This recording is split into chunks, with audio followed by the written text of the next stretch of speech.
Okay, so let's look at this problem. So we know the load, we know how much gets used.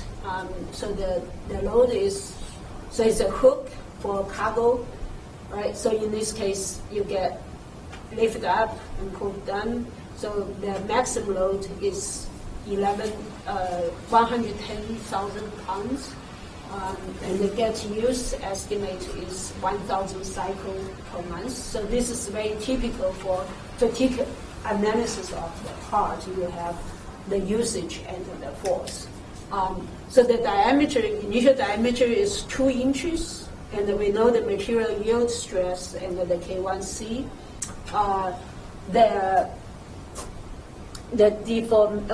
The crack propagation is based on the Foreman's rule that I given with the parameters. Do you guys remember where we used the Wheeler's constant? Wheeler's constant.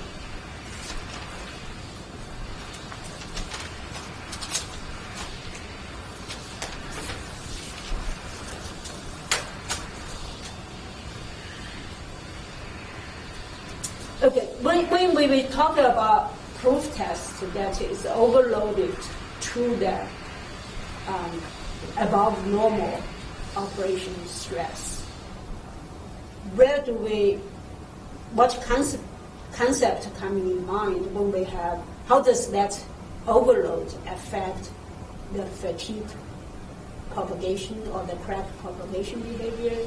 Did we discuss whether the overload will change the behavior or will stay the same?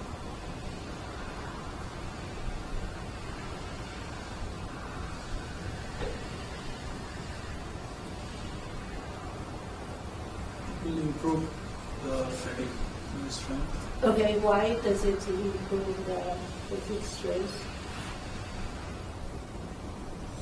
In the plastic zone. Right, so that's the key words for that. I think you're getting there. So that's the retardation effect, right? So if you have a large plastic zone, that the crack have to propagate through that large plastic zone, actually slow down the crack propagation. And the model we use is the Wheeler's model that accounts for the plastic zone size. And I think the homework you guys have a problem for that. Okay. So in this case, they want you to, first they assume you have an initial crack of 0.05 inches. How long this thing will last without proof test. And then they say, okay, if we do a proof test of 150% of the P every year, how long it's going to take for it to break? And do you recommend proof test or not? So that's a very typical engineering question that you have a decision to make whether you do additional proof. You will introduce another element of proof test or not. Okay. So let's look at the first problem. First item is how long will this thing last?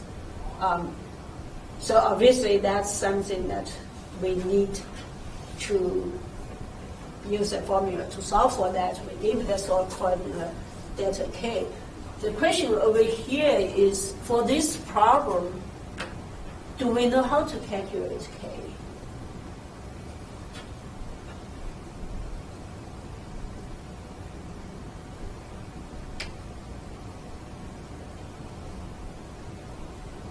Right, it's not a plate. We have been dealing with plate, but in this case, it's not a plate. How do we even calculate K? What would be your suggestion based on what you learned from this class? If you assume the crack is very small, Okay. relative to the radius of the circle, Okay. then I think we can assume that we have a edge crack. Okay. So Okay. Mm-hmm. So if we deal with that surface, the same crack surface, so Okay. we can assume it's a plate with edge crack. Okay. So will be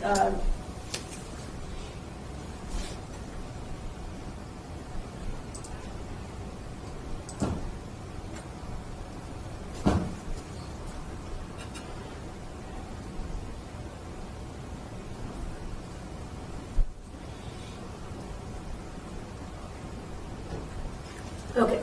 So we have this, and we said is circular.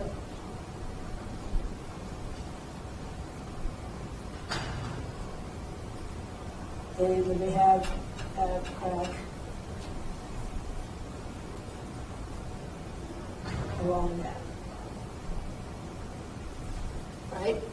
And so you suggest is we treat it, if the crack is short, we treat it as an edge crack. Okay. Everybody agree with that? Should be based on the thickness of the. Right, so with the D, we know the D is equal to 2 inches.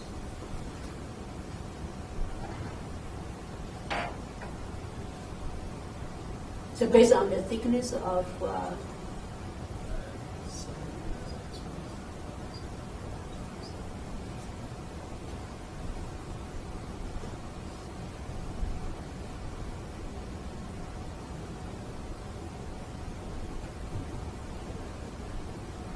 okay, so this is not a bad assumption, but under the condition that the crack is short, right?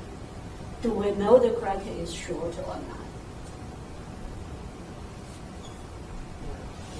We don't know, right? So how do we determine whether the crack is short or not?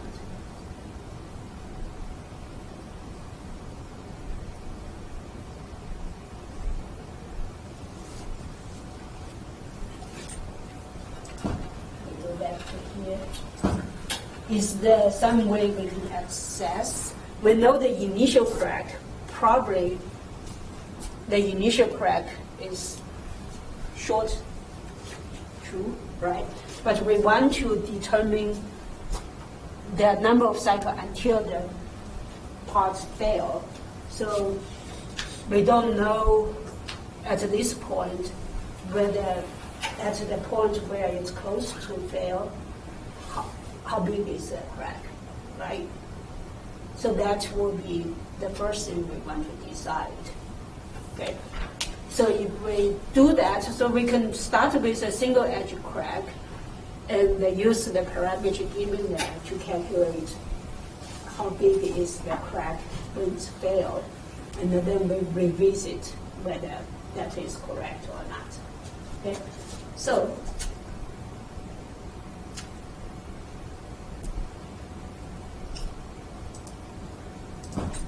okay. So in this case, let me just for completeness, let's write down the problem we have. Load is 110,000 pounds, and the usage is 1,000 cycles per month. D is equal to 2 inches. And 0 is 0.05 inches. And we know dA over dN is equal to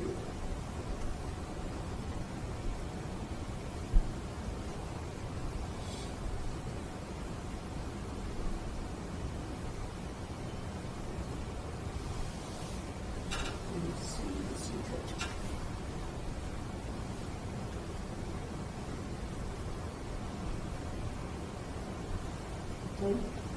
we also have retardation. So I put an equation over here. So retarded is equal to CPI over lambda N.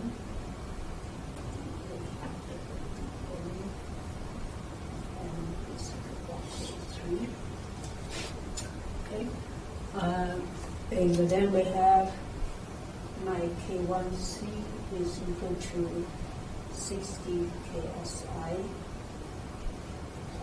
each, and my yield is equal to 65 KSI.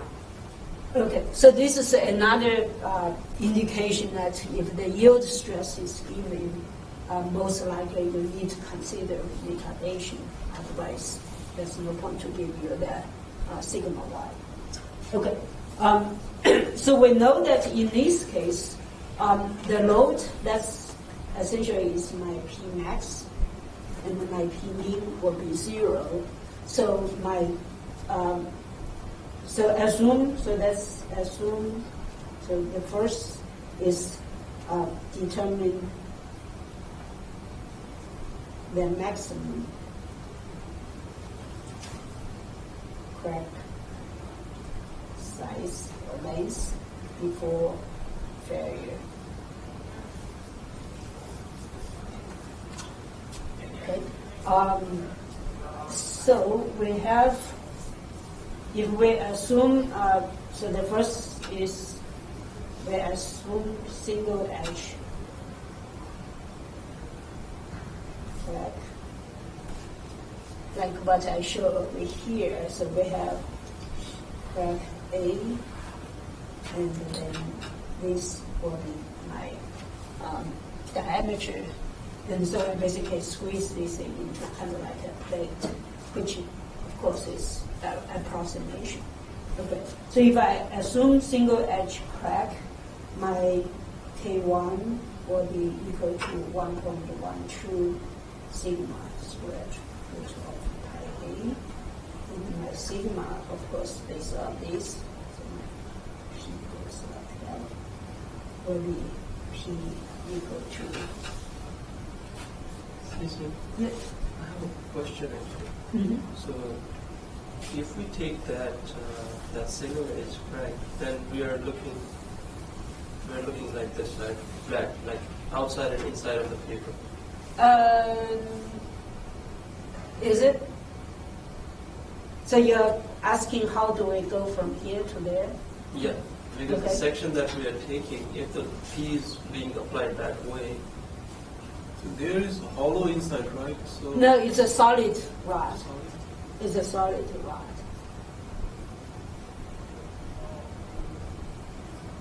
So are we looking like inside, outside of the paper, or are we looking along it the should paper? be along the way.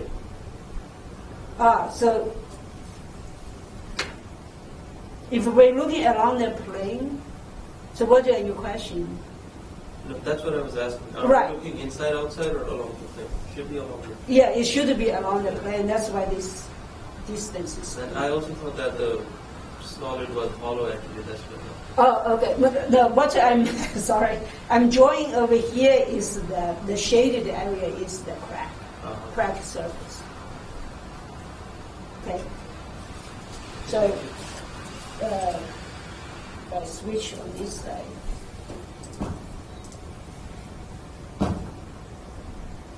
Right. So in this case, the cracks, the shaded area is the crack surface. Okay. So basically, you guys have learned engineering printing, right, or drawing. So that's the cross section of AA. Okay. So then it should be a double-edged crack, right? So Yeah, double edged crack, right?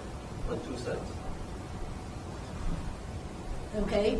So now it looks more like double-edged crack, right? So if you think that, so the problem is, why don't we want to go with double-edged crack?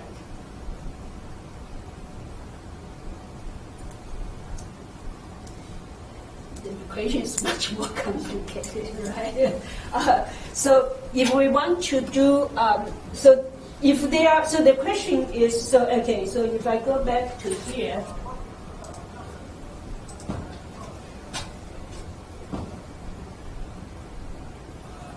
and I add that's my double edge crack. If my crack length is short can I simplify this as a single edge crack?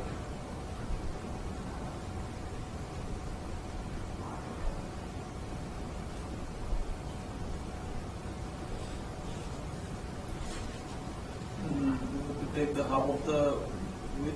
Right, so if my crack is very short, I probably can just take half of this, because that edge is supposedly traction free, right, for single edge. But as long as this crack is not very close to that, I can probably get away with it, right?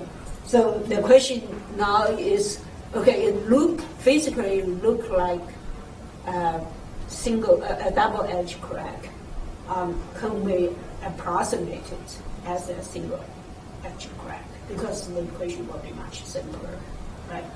Okay, so let's assume a single edge crack. So in this case, actually, so in my calculation, so because of this discussion, my sigma, if I take that, then will be P over. So let's just consider the stress over here, and if A is very short, so I will just assume there's no crack for the stress calculation for now, right? So I will just equal to pi of R, which is E over 2 squared. Okay. And so you plug into that, and of course that is equal to K1C if I want to calculate the AC. So when I combine these two, what I get is my AC.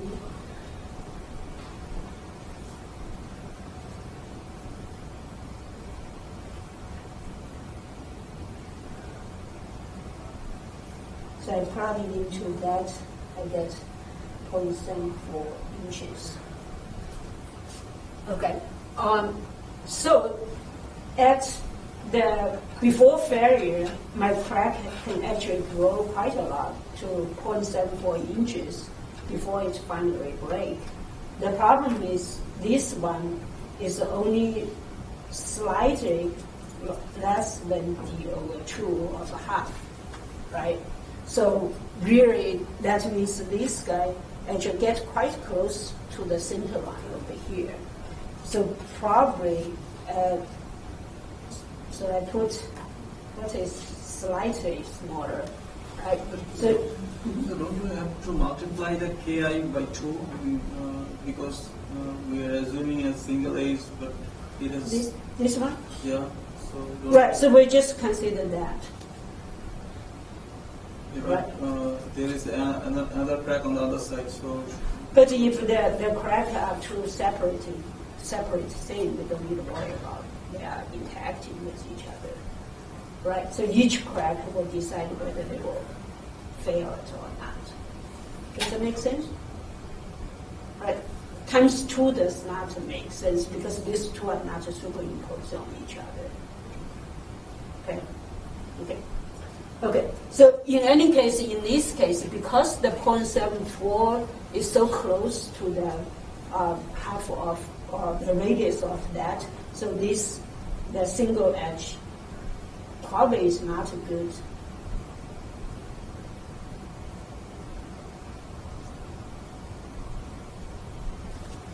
Okay, so now we have to treat it as a double edge crack, like what we have here. And this is very typical what you will see in real life application. We always, the textbook is always very simplified because then they can derive and all that. But in real life situation that you may just have things that doesn't look like a textbook. And you have to come up, especially for quick calculation, you have to come up with approximation to what you have to something you can solve. And that really is what the engineering experience comes from. Okay. Okay. So in this case, now we need to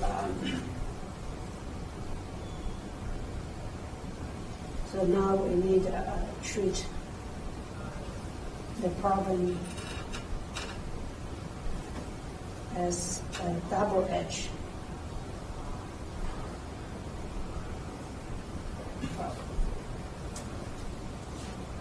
problem. So if you look at the book or the handbook of calculating stress intensity factor, now you have, because it's a double edge crack, you have to take the F into consideration, or the edge effects into consideration. So that is equal to 1 plus 0.122 cosine to the power of 4 2 times square root of 2 over pi alpha is tangent.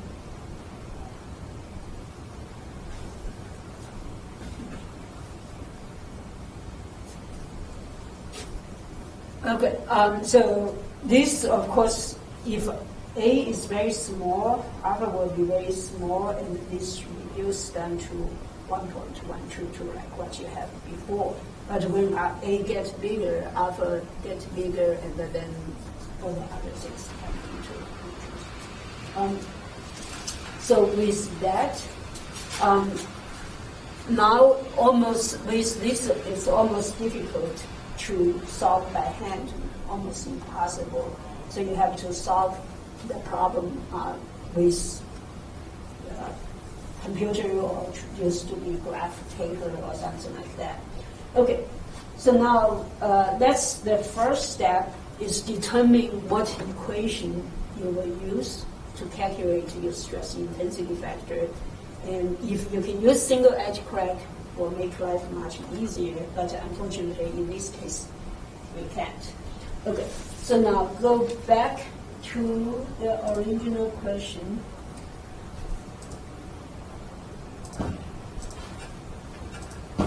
Is we want to determine the number of cycles to fail if A0 is equal to 0.05. Before we do that, what other things we need to find out? In order to get to this step, we actually have another step before that. To calculate that, what do we need?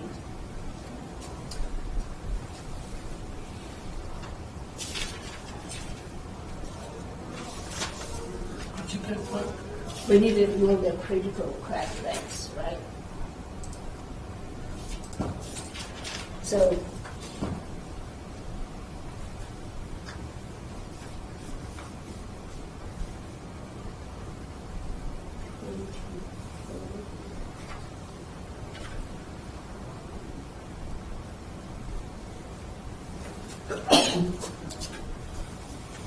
okay. So of course the procedure is the same. So we have K1 is equal to F alpha, except now alpha is related to A, so that means it has a critical crack element into that, times sigma square root pi AC is equal to K1C. Okay.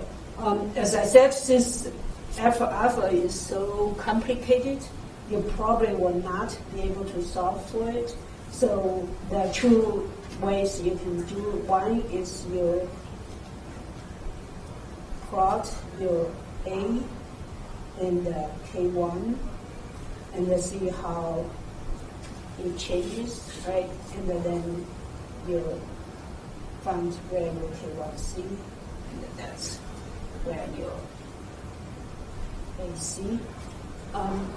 So that's old way before computers. Probably that's what you would do, is to calculate, use your sliding calculator, get that curve, and then you find that. Okay. With computer, usually you can solve for using MATLAB. So for MATLAB to do that, it's easy. It's easier to take this, and so you basically say K1 minus K1C is going to be equal to F.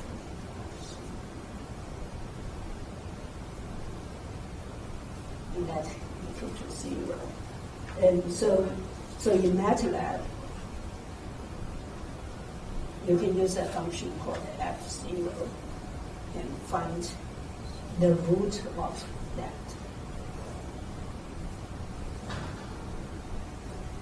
Okay. So what, I don't have my, okay, I will bring my MATLAB code next time. But in this case, what I have is now I can plot out my K1 minus K1C as a function of A. And then I find out where that's 0 crossing is. And from that will be my critical crack length. Okay. In this case, the sigma, to mention,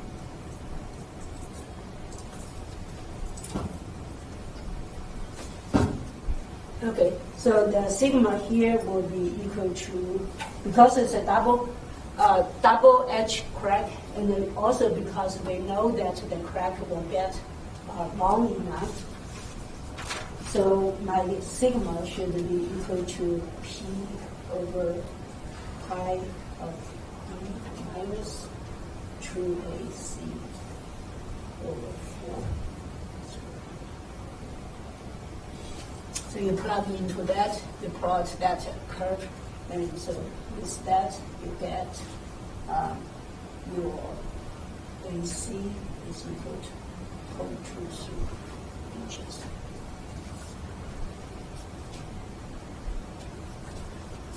Okay, so now once we find the critical crack length, now we can come back to solve the problem is determine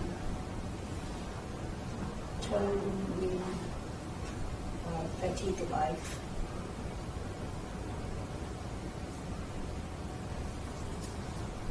So here there's another problem is before we had talked about your load is constant amplitude or variable amplitude.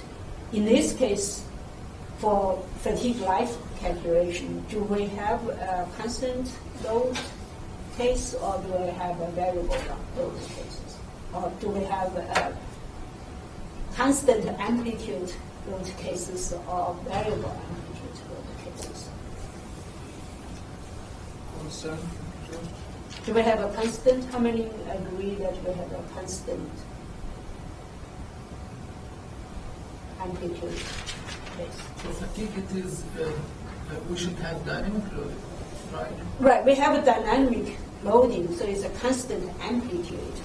Okay, so with time it's, Whether the amplitude stay the same, or in this case, whether the amplitude changes at this time.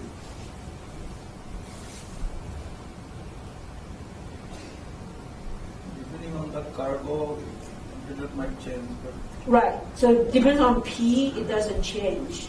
But does sigma change? Because sigma is what we're going to use in the equation over here, right? Does sigma change with over time? Yes. Yes, because A Yes, it changed, changed. right? So in this case, we have sigma is equal to P over pi E minus 2A. And since A will increase as time goes, then sigma would decrease. But is sigma decrease? Increase, right? Sigma also increase. So when you, even though you have a constant load, your stress will go like that. Okay. And how do we deal with variable amplitude load cases?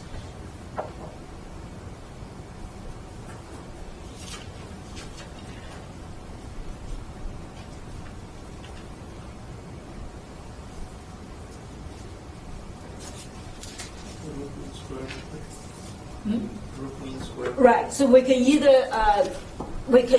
either use root mean square, or we could, the problem with root mean square is you need to know how long the block needs to be, right? So in this case, if we go from 0 cycle to your fatigue life, we don't know about that yet.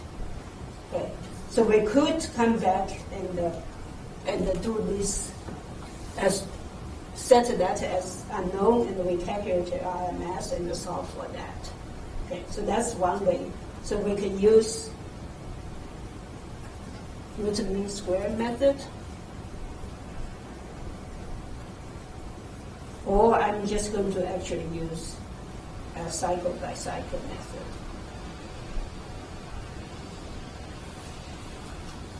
And thank goodness that we have computers, so that I can actually program my computer to calculate at each loading how much my crack will propagate, and then just accumulate the crack growth.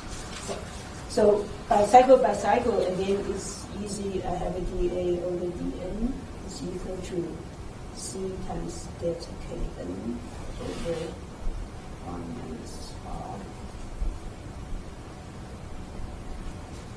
Okay. So my delta K, of course, they are all related to A, right?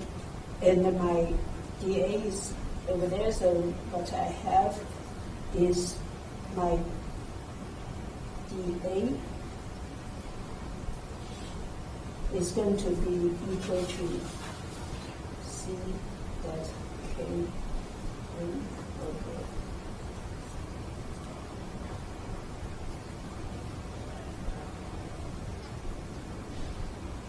So I put the I over here.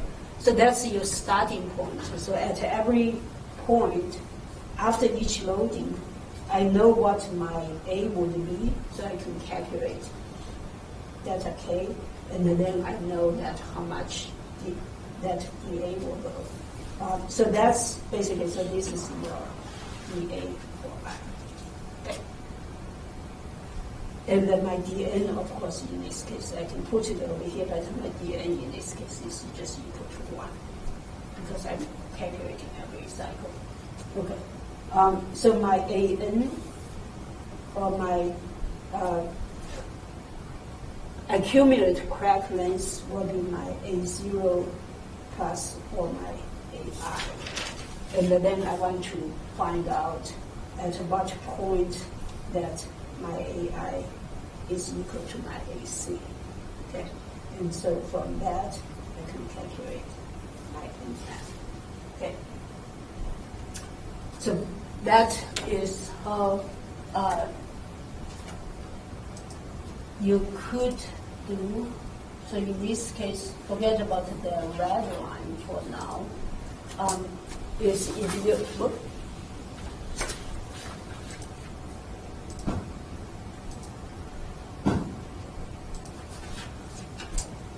So if you ignore the red line, the blue line is when I don't have any proof test or retardation. So I basically have the hook, and I assume have A0 equal to 0.05 inches, and I start to use it.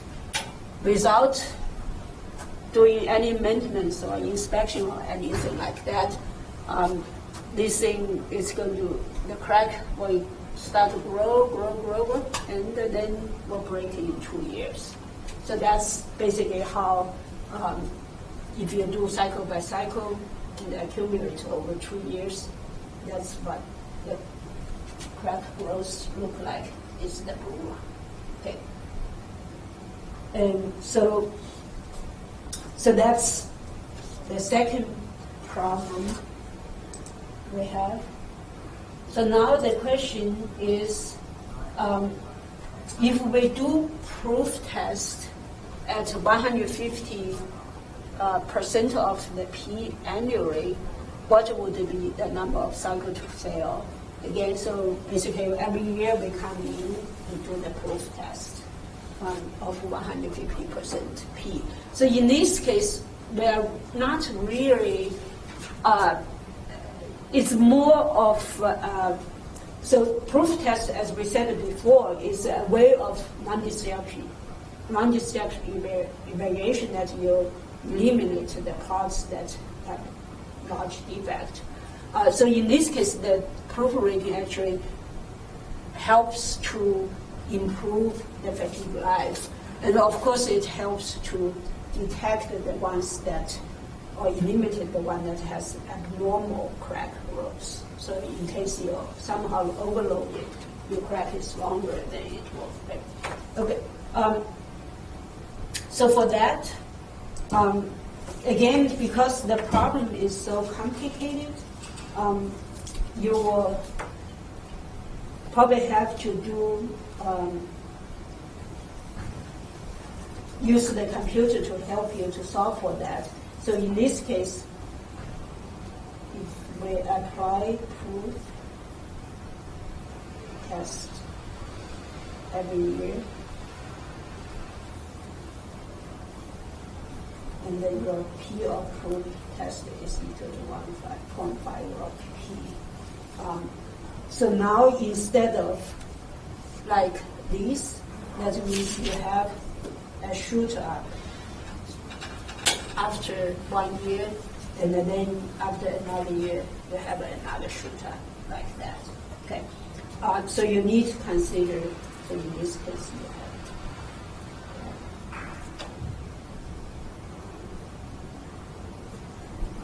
Okay. And so if you remember is we have the crack, and then because of the proof test, you generate a large plastic zone. So that's the proof test plastic. So after that big proof test, you get this big plastic zone, and then you go back to your normal operation condition, you have small plastic zone. So now the crack is propagated within that plastic zone, and then you have slower crack growth until that moves out. Okay. So in this case, so of course, we have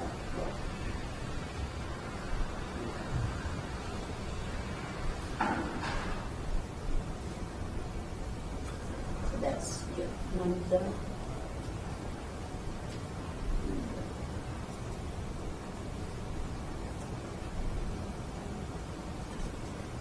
And so your equation would be dA over dN.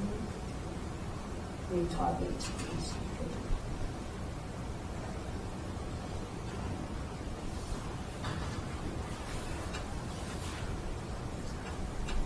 Okay. So so you need to track when do you apply the proof test, and then after the proof test, you need to track where your plastic zone is relative to that, and then you retard your dA over dN.